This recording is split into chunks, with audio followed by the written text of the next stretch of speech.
ang GMA Regional TV, One Mindanao. Ani-ana mga dagong balita karong adlaw sa One Mindanao. Tulo ka bata nadatugan og pader sa barangay Sasa sa Davao City. Duha patay, usa samdan.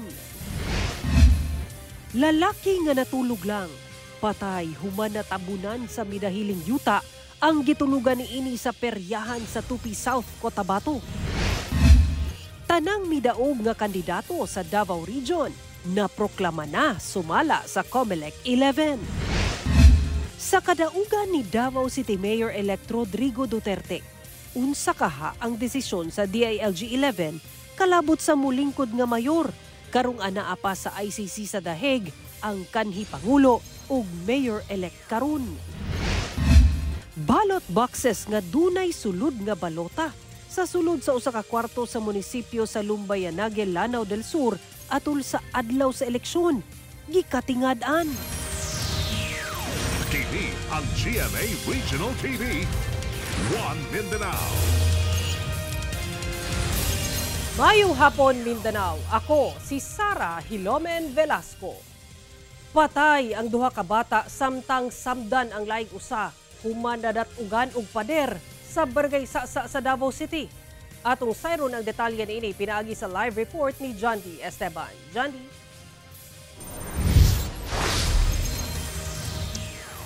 Sara, nagdula raw unta ning tulo ka mga bata dihang nalukat ang punuan. Maunay natumba sa pader sa usa ka abandonadong balay nga maoy midatog sa mga bata.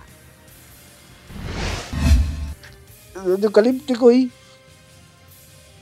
Unsa ka na mo kapangga ko Kaya kami ko sa mong mama ko magsuon mo ko andamo na ko sa among dawaton masing sakit kay ko Dili tiaw ang kasakit nga gibati sa amahang si Marvin dihang namatay ang 7 anyos nga anak nga si Makoy. Human nadatugan sa natumpag nga pader sa Purok Jes, barangay sa Davao City kagahapon sa hapon.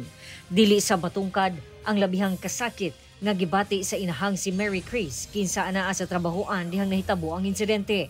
Gisawayan pa nila nga madala sa ospital si Makoy apan pagka alas 11 sa gabi wala na niya nakaya ang grabing injury nga nahiaguman. Nagrabihan ang ulo sa bata. Bibo yun siya nga bata, lambing kay siya, palangga kay tunako. Nagmahay ko nga wala ko sa gipugos nga gidala nako sa trabaho.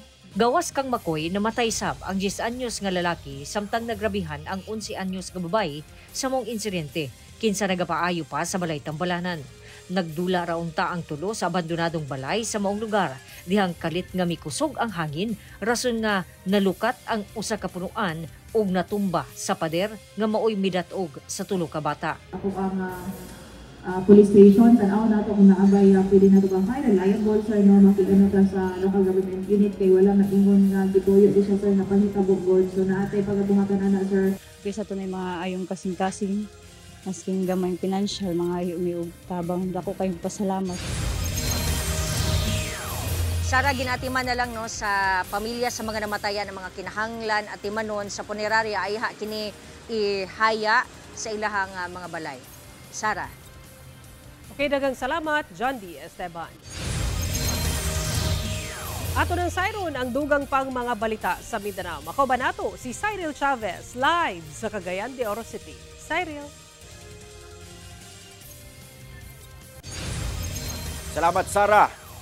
Usak ka lalaki ang patay human matabunan sa parte sa midahiling yuta sa gimontar nga peryahan sa Tupi South, Cotabato kung asa natulog ang biktima. Nakaalerto si Efren Mamak.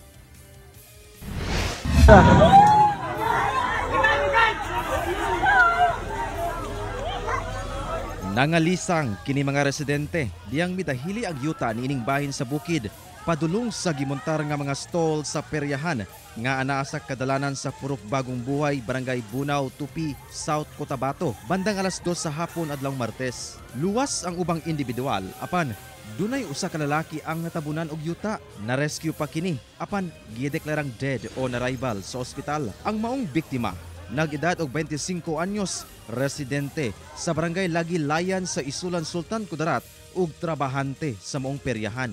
Matud sa MDRRMC sa Tupi, wala kuno kabantay ang maong biktima sa pagdahili sa yuta, sanglit natulog kini sa maong bahin sa peryahan nga natabunan.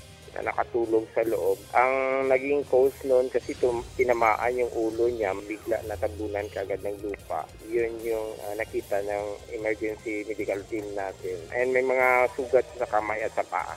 Gitagad na sa kabanay ug sa tagdumala sa mong peryahan ang patayng lawas sa biktima. Samtang nagdugang og backhoe ang PDRRMO alang sa clearing operation sa mga midahili nga yuta. Girelocate na sab ang maong peryahan sa mas luwas nga lugar. Matud sa MDRRMC, ang pagdahili sa yuta posibleng epekto sa mga nasinating pag-ulan sugod sa miaging semana. Siguro umipon yung tubig for the sisid na ulan na nangyari sa amin. Last 2 weeks kasi mayroong localized and intertropical, and then this week mayroong mga localized thunderstorm. Siguro yun yung nagiging trigger doon sa landslide na nangyari. Kauban si Gary Balantay ug Bong Vicencio, Efren Mamak. 1 Mindanao. Sa kadaugan ni kanhing Pangulong Rodrigo Duterte isip pagkamayor sa Davao City, ang pangutana sa kadaghanan karon, kinsa ba ang mulingkod nga mayor karon nga anaa kini sa ICC sa Dahig? Ang tubag sa DILG Davao Region, atong sayron sa report ni John D. Esteban. Human na proklama sa COMELEC si Davao City Mayor-elect Rodrigo Duterte kagahapon. Ang pangutana, paun sa mga tungdanan si Duterte, samtang anaa pa kini sa International Criminal Court o ICC sa The Hague, Netherlands. Kahinumduman nga girakop sa ICC pinasika sa arrest warrant ang kanhi Pangulo niadtong March 11, 2 ka bulan ayha ang eleksyon. Landslide ang kadaugan ni Duterte pagkamayor nga miani og 662,630 votes. Layo kaayog biya sa nagsunod nga 80,952 votes ni Carlo Nograles. Sumala sa Department of Interior and Local Government Region 11, dili pa nila kini matubag sa karon. We deem it very much appropriate to raise this legal issue to the department to seek appropriate guidance on the matter. Bot na ko pasabot, amo ning dalon sa among central office, sa among legal and liaison services to seek any comment or whatever nga kung para maathag yun ba kung sa bagid ang atong tubag ni ani. Apan sumala ni Director Matalam, kung siya ang pangutanon, sundon ang nakalatid sa Local Government Code. If ever no will ask me personally, you will follow the Local Government Code po on the rule of succession. Even though wala ang presensya niya, we will be called the absentee mayor. So the next in line is the vice mayor. Doon na sa panlantaw, kalabot ni ini ang usa ka political analyst. We are looking at different scenario. Number one scenario is that he will maintain as a mayor, no, and then we'll get an alter ego like the vice mayor. No? Alter ego ibig sabihin, no, siya po yung gagawa on his behalf, no, parang OIC. Pero yung tanong natin kung alter ego ba yan, no, how accurate no would be the alter ego doing what the mayor wanted. Kung yun ba talaga yung gusto ni Mayor Digong, no? Or talagang isusurrender na niya and make the vice mayor be the mayor. Una na ang giingon ni Vice President Sara Duterte nga ginahisgutan na nila sa ICC lawyer sa iyang amahan o sa Philippine lawyer kung paunsa makapanumpa si kanhi Pangulo ug Mayor-elect Duterte. Lihukon matud pa nila kini, una ang June 30. Kauban si Bebot Cajes sa kamera, Jandy Esteban, 1 Mindanao. Karong sunod-sunod ang proklamasyon sa mga midaog nga kandidato sa managlahing lugar sa Davao Region human ang 2025 midterm elections. Doon na pabakahay mga lugar nga wala pa nakaproklama og mga mananaog. Ato ka ng sayron sa live report ni Argil Relator. Argil. Sara, sumala sa COMELEC nga human nga naproklama na ang mga mananaog sa probinsya sa Davao de Oro na kompleto na sab ang proklamasyon sa tanang probinsya sa Davao Region. Samtang sa Davao City, sumala sa Davao City Police Office, walay natala nga election-related incidents sa syudad. Opisyal na nga giproklama sa Davao de Oro Provincial Board of Canvassers si Raul Mabanglo, isip elected governor sa probinsya. Si Governor-elect Mabanglo ang kasamtangang presidente sa Provincial Federation of the Association of Barangay Captains. Giproklama na sab isip elected Vice Governor si incumbent Governor Dorothy Gonzaga. Lakip sa giproklama si Congresswoman Maricar Zamora sa 1st District ug si incumbent Pantukan Mayor Yunel Jong Siniza isip congressman-elect sa 2nd District. Ug ang taglima ka sangguniang panlalawigan members sa matag distrito. Karon pa sila mag-proclaim this morning kay nakasinati sila og naisa ka kuan dito, naisa ka USB or machine ba nga medyo kailangan og reconfiguration, and then nag-refeeding pod sila, nahuman sila this morning. Sa impormasyong nakuha sa COMELEC 11, doon na matud pa'y nag-file og suspension of proclamation sa mga lungsod sa Maragusan ug Pantukan apan gibasura kini sa Municipal Board of Canvassers. Busa na dayon ang proklamasyon. Duha lang ang issue din ha. It's either illegal proceedings or illegal composition of the board. Kana lang yun ang maka-stay or maka-suspend sa proclamation. All other causes or reason, dili siya suspend sa proclamation. Tungod sa maong proklamasyon sa Davao de Oro, nakompleto na nga nakaproklama ang tanang probinsya sa Davao Region sumala sa COMELEC 11. Pinakaunang nakaproklama og mananaog ang Davao del Sur, diin magpabilin sa pwesto si Governor Yvonne Cagas og Vice Governor-elect ang bana niini nga si Mark Cagas. Sayo kayo nahuman, ang Davao del Sur ang pinakauna na nakaproclaim. And sunod Davao Occidental, sunod Davao City, and then Norte, Oriental, and karon Davao de Oro. Sa Davao City, natapos ang eleksyon nga hapsay ug malinawon. Hinuon ang deployment sa kapulisan sa mga voting center. Mulungtad pa hangtod May 15, kanus ang mahurot na og ka-pull out ang mga election materials. Ang Davao City walay election-related incidents and walay areas of concern during the election, ma'am. Sa daday gud sa election.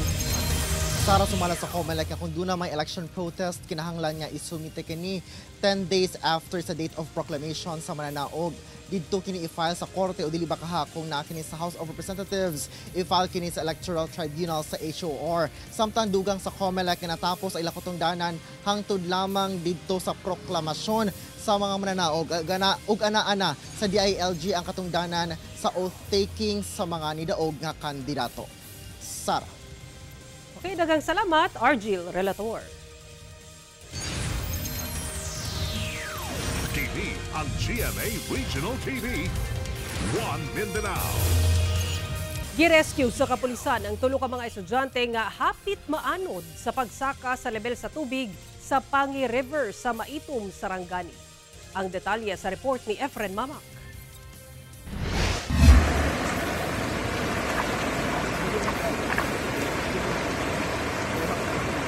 Hinay-hinay nga gigiyahan sa mga PNP personnel gamit ang PC nga gihikot sa naputol nga punuan sa lubi kining 21 o 22 anyos nga babayi aron makalabang sa suba human kini ma-stranded sa tunga nga bahin sa Pangi River sa Maitom, Sarangani banda alas 4:30 sa hapon adlawng Martes. Samtang ang laing 21 anyos nga lalaki nag-inusara sa paglabang sa naghaguros nga tubig baha apan gigiyahan gihapon sa kapulisan ug luwas kining napaadto sa daplin. Matud sa Sarangani Police Provincial Office, duna kunoy giadtuan ang mao mga biktima kinsa pulos estudyante sa maong lugar. Apan sa diyang miuli na sila, nagdesisyon sila nga mulabang sa maong suba apan wala na niini mabantayan ang pagsaka sa level sa tubig baha ug na stranded na. Dati parang umuulan sa taas sa mga bundukin natin several hours ago. Nung kanilang tatahakin ng daan na yun ay biglang tumaas yung tubig at muting na silang madali dun sa flashlight. Ang maong mga individual gilayong ipaubos sa debriefing sa PNP. Samtang nagpasalamat sab ang kapulisan sa maong mga PNP personnel nga mitabang taliwala sa pagtutok sa seguridad sa eleksyon. Meron kami election duty. Nag-respond din pa rin po kami na para nakagawa ng paraan para makatulong sa ating kababayan. Sumala sa pag-asa, epekto sa easterlies ang mga pag-ulan sa Sarangani niadtong higayuna. Kauban si Gary Balantay ug Bong Vicencio, Efren Mama. One Mindanao. Gikatingad-an sa usa ka volunteer ang mga nakita niini nga ballot boxes nga adunay sulod nga balota sa usa ka kwarto sa munisipyo sa Lumbayanagi, Lanao del Sur. Samtang nagpadayon ang botohan adlaw sa eleksyon.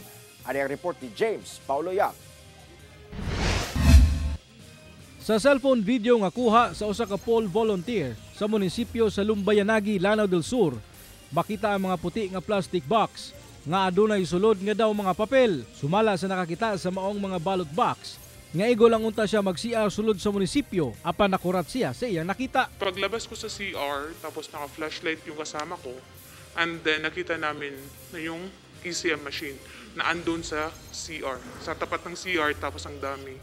Mga 20 plus yun na ECM machine. Dugang niini nga pasado alas 6 pa kuno sa gabi niya nakita ang maong mga ballot boxes. Diin nagpadayon pa ang butuhan. Una pa kuno niini nga insidente, pipila ka mga individual kuno ang ilang nakita nga ginapasulod sa mga electoral board sa polling precinct bisan pa man wala sa voters list. Bakit may nakatambak na ECM machine dito sa likod ng munisipyo? Hindi ko naman sila kapartido pero nakakahinala. Tapos hindi pa nag-end yung voting election day. Gitubag sa election officer sa Lumbayanagi, Lanao del Sur ang maong aligasyon ug sumala niya nga daan nga ballot boxes ang nakita sa maong video. Dugang niya nga paghuman sa eleksyon, ang Treasurer's Office ang gitahasan nga mao'y magtago sa mga daan nga election paraphernalia subay na sabkuno sa balaod. The ballot boxes shown in the video were old ballot boxes from the 2022 elections. Ang nangyari po kasi ata, sir, it was stored sa likod ng Office of the Treasurer. Kasi yung Office of the Treasurer was vacated or ni-clear po siya para po dun ilagay yung mga ballot boxes na bago na ginamit po sa 2025 elections. Andaman sab kuno ang ilang buhatan kung adunay ipadangat nga election protest ang si bisan kinsa nga partido sa kandidato kalabot niini. Ako si James Paulo Yap, 1 Mindanao. Nagbalidawon ang pagpahigayon sa eleksyon sa Northern Mindanao sumala sa Comelec Region 10. Kinibisan pa man nga nagkadaiyang suliran ang nasinati ilabi na sa Naawan, Misamis Oriental kung asa na dilatar sa pagboto ang mga botante tungod lahi nga balota ang naabot sa ilahang presinto. Aniya ang akong report. Gikonsidera sa Comelec Region 10 nga generally successful ang bag-uhay lang natapos nga midterm elections karong tuiga. Wala say natalang election-related violence sa 5 ka probinsya sa Northern Mindanao atol sa adlaw sa piniliay. Hinoon, aminado ang ahensya nga dunay mga nasinating problema sa ubang clustered precincts sa rehiyon, sama na lang sa pagpalya sa mga automated counting machines, problema sa indelible ink ug taas nga linya. Overall, maayo ang atong eleksyon, no? Watay nakita nga dagko nga obstacles nga na-encounter in the conduct of the election. Wala tay election-related incidents nga nahitabo. Peace, akuan kayo. Secured ang atong mga tao nga makaboto. Kinipisan sa nasinating problema sama sa pagkadilatar sa pagboto sa mga botante sa usa ka presinto sa barangay Maputi sa Naawan, Misamis Oriental. Alas 7 sa gabi inamatod pa nakasugod og boto sa mong presinto kay ang naabot nga balota sa mong presinto kay balota para unta sa San Fernando, Cebu. So, nagtawag kayo ta, nagpa-print ta og balota. Na-print dayon for mga alas 9 sa buntag, na-print na ang balota. The problem is, pag-transport from Manila to Cagayan de Oro.